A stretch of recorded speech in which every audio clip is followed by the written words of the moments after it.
Europod. Éveille ta ville.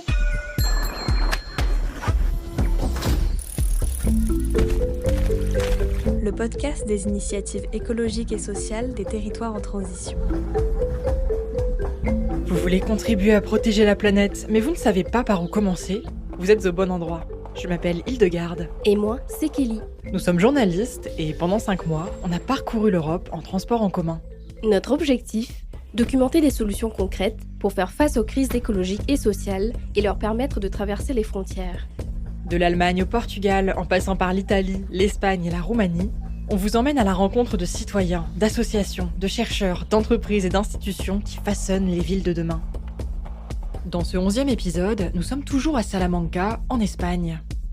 Après vous avoir présenté les rouages d'une communauté anticapitaliste, on vous propose de dégainer vos pinceaux et votre ouverture d'esprit, car on va parler art et écologie. Si vous écoutez ce podcast, vous n'avez pas pu passer à côté. L'expression transition écologique et sociale est partout. Moi et Kelly sommes d'ailleurs les premières à l'utiliser dans Éveille ta ville. Par transition, j'entends le fait de passer d'un modèle de société inégalitaire, qui ravage le vivant, à un système plus juste et soutenable. Un système où l'humain ne serait pas en train de causer ce que les scientifiques nomment la 6e extinction de masse, tant nous réduisons à néant la biodiversité. D'accord, mais quelles images cela évoque concrètement, ce futur vert et durable vers lequel il faudrait tendre ? Instinctivement, j'imagine une ville emplie de logements bien isolés et végétalisés, couverts de panneaux solaires, de pistes cyclables par centaines. Un vrai cliché de brochure publicitaire, je vous l'accorde. Comme si, dans mon inconscient, changer de modèle de société, ça se résumait à une question d'aménagement urbain, finalement. Alors bien sûr, les énergies vertes, la décarbonation du bâtiment et les mobilités douces, ce sont des leviers indispensables à activer. Mais avec Hildegarde, on s'est demandé si on ne pouvait pas aller plus loin que nos perspectives citadines dans notre recherche de solutions concrètes. Quelle est la place de la culture, par exemple, dans le changement des mentalités ? En quoi des œuvres peuvent-elles nous aider à modifier notre regard sur le monde et notre façon de l'habiter ? En somme, que peut l'art pour l'environnement et le social ? Je m'appelle Jean-Claude Cubineau. Je suis un artiste plasticien avec une forte thématique sociale qui collabore depuis beaucoup d'années avec des institutions et des fondations qui traitent à des personnes qui sont en risque d'exclusion sociale. Vous venez d'entendre Jean-Claude Cubineau. Cet artiste franco-espagnol a dédié sa carrière à créer des œuvres dénonçant des problématiques sociales. Il les valorise ensuite dans le cadre de rencontres avec des publics marginalisés. Personnes handicapées, femmes victimes de violences, toxicomanes, ces œuvres promeuvent l'inclusion d'une grande diversité de publics, le tout dans une démarche écologique puisqu'il utilise exclusivement des matériaux de récupération. On vous emmène à la découverte de son univers. Dans un vaste hangar fourmillant de recoins, un mannequin à tête de casserole prend la pose, sous une série de parapluies suspendus. Non loin, un lustre formé de combinés de téléphones surplombe une machine à écrire ailée, sertie de plumes. Ce décor insolite, situé à quelques kilomètres de Salamanca, en Espagne, c'est l'atelier de Jean-Claude Cubineau. La cinquantaine, les cheveux en bataille et l'œil animé d'une énergie bouillonnante, l'artiste ne reste pas en place. Il multiplie les allées et venues entre son panier de basket et le grand rideau de velours rouge qui souligne la théâtralité de son personnage. J'ai eu de fortes expériences comme fils d'émigrants et d'autres situations personnelles qui ont déclenché une inquiétude sur les secteurs sociaux qui sont exclus, les injustices sociales. Dans mes expositions, les objectifs, c'est sensibiliser fortement aux personnes sur ces situations. Que peut-être il y a des fois qu'on ne voit pas parce qu'on ne veut pas voir. Et je vais mettre un petit pont avec ces institutions, ces personnes qui sont dans une situation, mauvaise situation sociale. Concrètement, Jean-Claude Cubineau réalise des œuvres engagées autour d'une problématique sociale. En complément, il organise des ateliers de création avec des publics marginalisés. Et oui, je travaille beaucoup avec des institutions qui traitent à personnes en exclusion. Et j'aime beaucoup que ces personnes qui voient que ça peut être, qu'ils peuvent être une autre fois acteurs de sa vie, que c'est pas des déchets. Tu sais, une autre deuxième chance, une deuxième possibilité. Il y en a 1000 de possibilités. Pour cela, il coopère avec de grandes ONG comme Caritas, Amnesty International ou encore l'UNESCO, mais aussi avec des structures plus locales comme des centres pénitentiaires ou des centres de rééducation. La violence machiste, les problèmes avec les drogues, les problèmes relationnés avec les mineurs, aussi et surtout les pathologies mentales. Surtout les secteurs qui ne sont pas intégrés dans une société qu'on dit qui est juste, une société. C'est surtout les secteurs qui ne sont pas intégrés à niveau social. Est-ce que vous pouvez nous en dire un peu plus sur les thématiques que vous traitez dans vos œuvres? Et bien sûr, c'est une de mes thématiques des plus importantes, la violence machiste. Moi, je travaille beaucoup les valeurs humaines.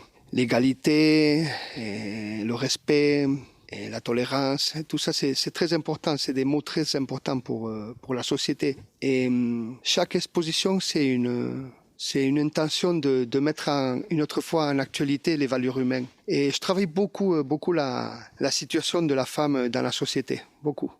Et vous avez aussi organisé une expo nommée Recettes dans lanceur de couteaux. En quoi ça consiste exactement?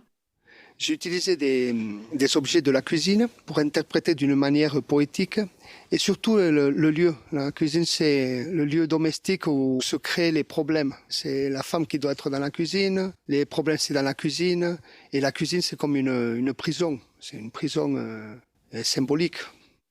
Une fourchette tordue en guise d'anneau de mariage, une tasse à café où une silhouette féminine se noie, des objets électroménagers détournés de leurs usages. Cette collection insolite a été créée en collaboration avec une association de lutte contre les violences domestiques. Son objectif, dénoncer les violences faites aux femmes dans la sphère privée. Les produits que j'utilise dans mes expositions, c'est des produits que les autres personnes ont jetés. Pourquoi? Parce que je fais voir à ces institutions ou à ces personnes avec qui je travaille que la deuxième chance est bonne.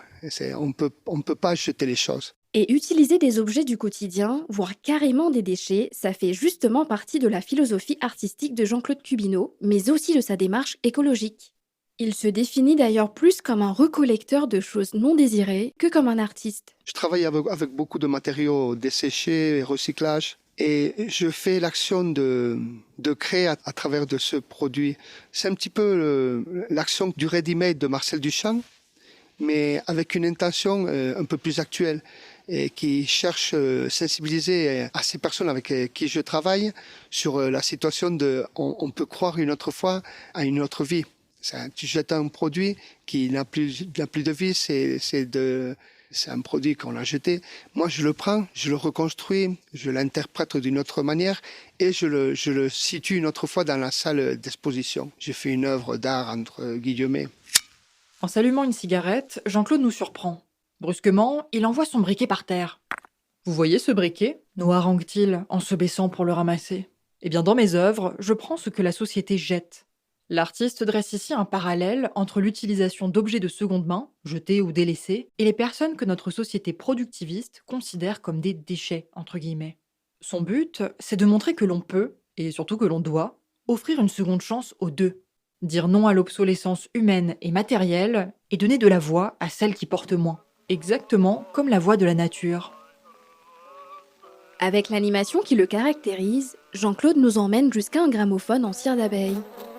Après s'être instruit un an auprès d'un apiculteur sur l'importance de la pollinisation, il a créé cette œuvre pour dénoncer la menace qui pèse sur ces insectes. Une façon de donner à entendre le son de la nature en danger, alors que les abeilles sont fondamentales pour le vivant tout entier. Chez Jean-Claude Cubineau, on perçoit un artiste dont les œuvres aspirent à plus qu'un rendu esthétique. Il espère produire un véritable impact sur les personnes et les mentalités en général. Il se réjouit donc du fait que les institutions intègrent de plus en plus de l'art dans leurs programmes d'action sociale. En général, maintenant, les institutions ils ont une idée beaucoup plus claire que la culture est un moyen très fort d'aider ces personnes. C'est le meilleur moyen, mais toute la société, on a des moyens que c'est l'éducation, la culture, la musique, l'art, pour produire des actions positives qui construisent une société beaucoup plus juste. Pour accompagner cette ouverture de l'art à toutes et tous, Jean-Claude Cubineau veille également à rendre son travail le plus accessible possible à ses différents spectateurs. Son but, faire de l'art un objet populaire et non réservé à une élite. J'aime que le spectateur ne voit pas une idée de l'art comme une chose religieuse, une chose mythologique. C'est pas ça. La culture, c'est un droit qu'on a toutes les personnes. Que quand je fais la mise en scène dans une exposition, chaque objet, chaque œuvre a le droit d'avoir une nouvelle interprétation. C'est la liberté. L'art, c'est la liberté. C'est un produit de liberté. C'est un produit social. Toujours dans ce souci d'inclusivité, toutes les œuvres de l'artiste peuvent être touchées. Aucun cordeau, aucune sécurité ne sépare le spectateur de l'art. Certaines œuvres peuvent même se sentir, comme ce cadre de savon qui embaume la pièce pendant l'interview, pour entrer en résonance avec des personnes malvoyantes, par exemple. Jean-Claude Cubineau choisit aussi ses lieux d'exposition pour toucher plus que les habitués des galeries et des centres d'art contemporains. Les écoles, les bibliothèques municipales et même les hôpitaux accueillent ses œuvres. À l'entrée de l'atelier trône une robe créée à partir de boîtes de médicaments usagés. Elle fait partie d'une collection de vêtements destinés à tourner entre plusieurs hôpitaux et cliniques espagnoles. Une manière de sensibiliser au recyclage encore trop partiel des emballages de produits pharmaceutiques, tout en critiquant l'industrie de la mode et ses conséquences souvent désastreuses pour l'environnement et les droits humains. Jamais à court de symboles, l'artiste nous explique que la robe représente aussi le mariage nécessaire entre les citoyens et un système de santé publique efficace, dans l'idée d'une société plus juste. Et ma prochaine exposition, c'est avec une bibliothèque municipale d'ici de la ville de Salamanque. C'est sur la thématique de la littérature et comment la littérature est un moyen pour expresser la liberté et pour voyager, pour faire voir que écrire, c'est être libre. Et ça fait comme 3-4 ans. J'ai fait une exposition avec une fondation d'ici de Salamanca et une prison. Et j'ai fait un travail super joli avec des personnes qui étaient en prison et je les ai fait voir que presque tous les livres les plus importants de l'histoire ont été créés dans la prison. C'est une prison qu'on a à l'intérieur. Et notre prison intérieure, elle est là. Et à travers de l'art, de la musique, notre propre musique, d'écrire, on crée une sensation de liberté. Peut-être il y a des choses que tu peux pas dire, mais tu peux les dire à travers d'un dessin. Comment un dessin peut déclencher une guerre et comment la musique peut nous aider à danser et comment un film nous fait pleurer. Mais c'est très important de savoir que tout ça, ça déclenche. Si ça déclenche une guerre, ça peut déclencher une paix. Et c'est ainsi, parmi les curiosités de cet atelier sans pareil, qu'on en revient à la question que je me posais en début d'épisode. Pour Jean-Claude Cubineau, l'art peut, et doit, contribuer à la transition écologique et sociale. En mettant en valeur les personnes ou les objets habituellement exclus ou méprisés, il nous a convaincus que la culture a un rôle immense à jouer dans un modèle de société plus inclusif et fédérateur. Oui, l'art peut nous aider à restaurer notre relation à l'autre, à l'humain comme au vivant en général, pour mieux relationner avec lui. Car comme l'écrivait le poète Francis Ponge, la fonction de l'artiste est fort claire. Il doit ouvrir un atelier et y prendre en réparation le monde, par fragments, comme il lui vient. Et c'est déjà la fin d'Éveille ta ville. Dans cet épisode, vous avez découvert comment l'art peut devenir un instrument de lutte pour la justice sociale et la protection de l'environnement. La semaine prochaine, on vous présentera une autre initiative qui permet de réparer la société. On vous ouvrira les portes d'une école de la deuxième chance qui permet à des jeunes de se reconstruire en nature tout en préparant leur futur. En attendant, abonnez-vous à Éveille ta ville pour ne manquer aucun épisode. Et si celui-ci vous a plu, faites-le savoir en nous donnant un like, un commentaire ou un 5 étoiles en fonction de la plateforme d'écoute que vous utilisez. Vous pouvez aussi recommander le podcast à vos proches qui cherchent comment agir pour la planète ou la société. Enfin, pour découvrir les photos du reportage que vous venez d'écouter et encore plus de contenu exclusif, rendez-vous sur notre Instagram @aether.narratio, aether.nawratio. À lundi prochain dans Éveille ta ville, le podcast des initiatives écologiques et sociales des territoires en transition.